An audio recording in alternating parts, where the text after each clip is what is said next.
வாளறிவு ஊடக பார்வையாளர்களுக்கு வணக்கம்.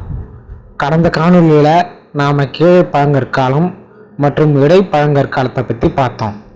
இந்த காணொலியில் மேலை பழங்கற்காலம், இடை கற்காலம் மற்றும் புதிய கற்காலத்தை பற்றி பார்க்கலாம். இடை பழங்கால கற்காலத்திற்கு அடுத்ததாக மேலை பழங்கற்காலம் வகைப்படுத்தப்படுகிறது. இந்த மேலை பழங்கற்காலத்தில் நவீன மனிதனான ஹோமோசேபியன்ஸ் மட்டும் வாழ்ந்தான். மேலை பழங்கற்கால மனிதன் வேட்டையாடுதலை மட்டும் முதன்மை தொழிலாக செஞ்சான். சமைத்த உணவை உண்ணான். இந்த காலத்தில் கற்கருவிகள், எலும்பு மற்றும் தந்தங்களான கருவிகளை பயன்படுத்தினான். இறந்தவர்களை புதைக்கக்கூடிய பழக்கமும் இந்த கால மனிதர்களிடம் இருந்தது. ஆடை அணியும் பண்பாடும் இந்த காலத்தில் தோன்றியது. தமிழகத்தை பொறுத்தவரை மேலை பழங்கற்காலத்திற்கு சான்றுகள் மிக குறைவாகவே கிடைத்துள்ளது. அத்திரம்பாக்கம் மற்றும் குடியம் குகைகளில் இக்காலம் தொடர்பாக சான்றுகள் தென்படுகிறது. மேலை பழங்கற்காலத்திற்கு அடுத்ததா இடைக்கற்காலம் வகைப்படுத்தப்படுகிறது. இடைக்கற்காலமானது நுண்கற்காலம் அப்படின்னும் அழைக்கப்படுது. பழங்கற்காலத்திற்கும் புதிய கற்காலத்திற்கும் இடைப்பட்ட காலம் என்பதால் இடைக்கற்காலம் வரலாற்று ஆசிரியர்களால் கூறப்படுகிறது. இந்த இடைக்கற்கால மனிதன் நுண்கருவிகளை பயன்படுத்தினான்.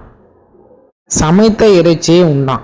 முறையான ஆடைகளை அணிந்து மொழியை கண்டுபிடிச்சான்.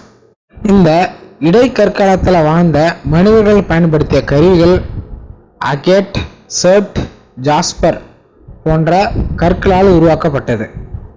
இவை 1 சென்டிமீட்டர் முதல் 5 சென்டிமீட்டர் அளவோடு இருப்பதால் நுண்கருவி, அதாவது ஆங்கிலத்தில் மைக்ரோலித் அப்படின்னும் அழைக்கப்படுது.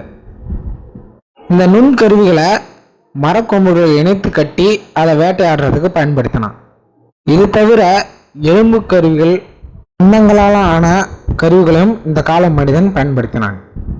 இந்த இடைக்கற்காலத்தில் வாழ்ந்த மனிதன் மொழியை கையாளும் திறமையும் பெற்றிருந்தான்.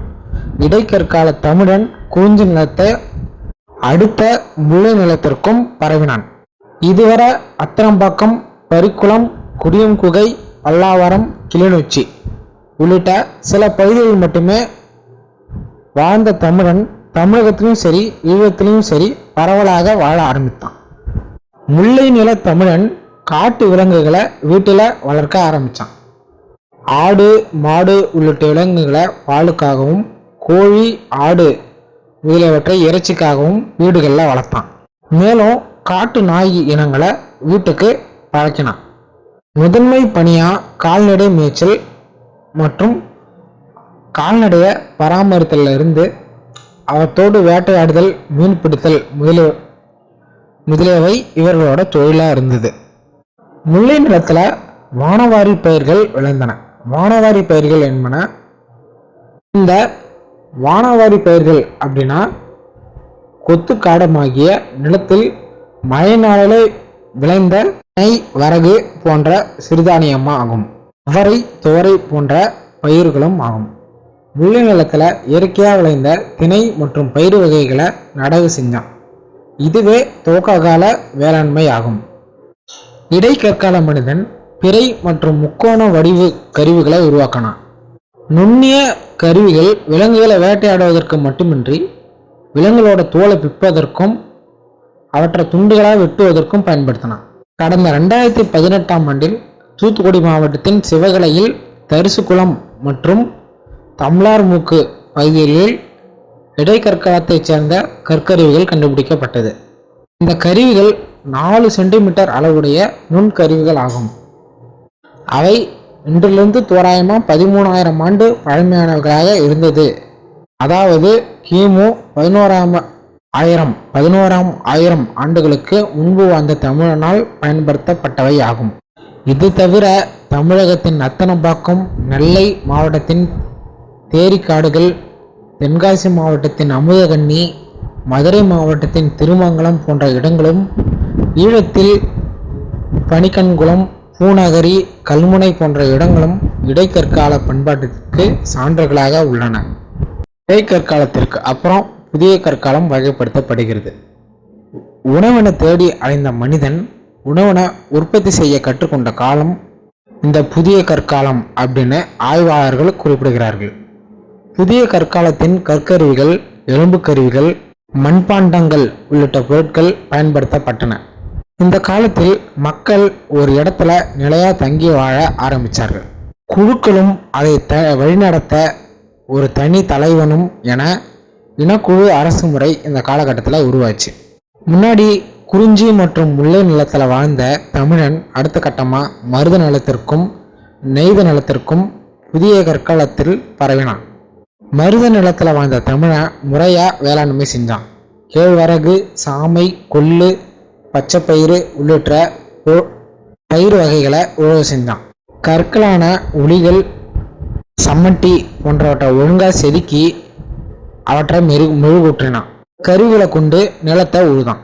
வேளாண்மை மட்டுமில்லாமல் செம்மறியாடு, மாடு உள்ளிட்ட கால்நடைகளும் மருத நிலத்தில் வளர்க்கப்பட்டன. புதிய கற்காலத்திலேயே நெய்தல் நிலத்திலும் தமிழன் பரவி வாழ ஆரம்பித்தான். மீன் பிடித்தல் அவனது முதன்மை தொழிலாக இருந்தது. இருப்பினும் நெய்தல் நிலத்தில் பழனம் என்கிற வேளாண்மை முறையும் இருந்தது. புதிய கற்கால தமிழன் குறிஞ்சி, முல்லை, மருதம், நெய்தல் என 4 திணைகளும் பரவி வாழ்ந்தான். வேட்டையாடுவோர், மீன் பிடிப்போர், வேளாண்மை செய்வோர் என மேய்ச்சல் சமூகத்தினர் என பலவிதமான தொழில் செய்பவர்கள் இந்த காலகட்டத்தில் ஒன்றா வாழ்ந்தாங்க. புதிய கற்காலத்தில் ஒரு இடத்துல நிலைய தங்கி வாழற பழக்கம் உருவானதால் சிறிய வீடுகள் கட்டப்பட்டன. திணைக்கு ஏற்ப கிடைத்த பொருள்களை வைத்து தமிழர்கள் வீடு கட்ட தொடங்கினார்கள். மரக்கொம்புகள், ஓலை, இலை என எளிய பொருட்களை கொண்டு வீடுகளை அமைத்தார்கள். புதிய கற்காலத்தில் நிகழ்ந்த மிகப்பெரிய தொழில்நுட்ப கண்டுபிடிப்பு என்ன அப்படின்னா மண்பாண்டங்கள் அப்படின்னு நாம் சொல்லலாம். அதுவரை நேரடியாக தீயிலிட்டு உணவை சமைச்ச மனிதன் மண்பாண்டங்களை சமைப்பதற்கு பயன்படுத்தினான். தமிழர்களை பொறுத்தவரை அம்மி, குழவி, கரிச்சட்டிகள் போன்ற சமையல் பயன்பாட்டு பொருட்கள் இந்த காலகட்டத்தில் பயன்படுத்தப்பட்டு இருந்ததாக சான்றுகள் கிடைத்துள்ளது. மருத நிலத்தில் நிலையாக வாழ்ந்த தமிழன் குழுக்களாகவே வாழ்ந்தான். ஒவ்வொரு குழுவினருக்கும் தங்களுக்கு ஒரு தலைவன் அல்லது தலைவியை தேர்ந்தெடுத்துக்கிட்டாங்க. எடுக்கும் அதிகாரம் தலைவனுக்கோ அல்லது தலைவிக்கோ இருந்தது. இதனை தொடக்க கால அரசு அப்படின்னு நாம கூறலாம். புதிய கற்கால தமிழன் இறந்தவர்களை முறையா புதைச்சான். தமிழை எழுதுவதற்கு சித்திர எழுத்துக்களை பயன்படுத்தினான். செம்பியன் கண்டியூரில் கிடைத்த புதிய கற்கால கற்கோடாரி ஒன்றில் சித்திர எழுத்துக்கள் பொறிக்கப்பட்டிருந்தன. இந்த எழுத்துக்கள் தமிழி எழுத்துக்கு முந்தைய தமிழ் எழுத்து முறையாக இருந்திருக்கலாம் அப்படின்னும் அவை சிந்து சமவெளி எழுத்துக்களோடு தொடர்புடையவையாக இருக்கலாம் அப்படின்னும் ஆய்வாளர்கள் கூறுகிறார்கள். புதிய கற்கால பண்பாட்டிற்கு சான்றுகளாக தமிழகத்தின் பையம்பள்ளி, கடவூர், செம்பியன் கண்டியூர், ஜவ்வாது மலை உள்ளிட்ட பல்வேறு பகுதிகள் உள்ளன.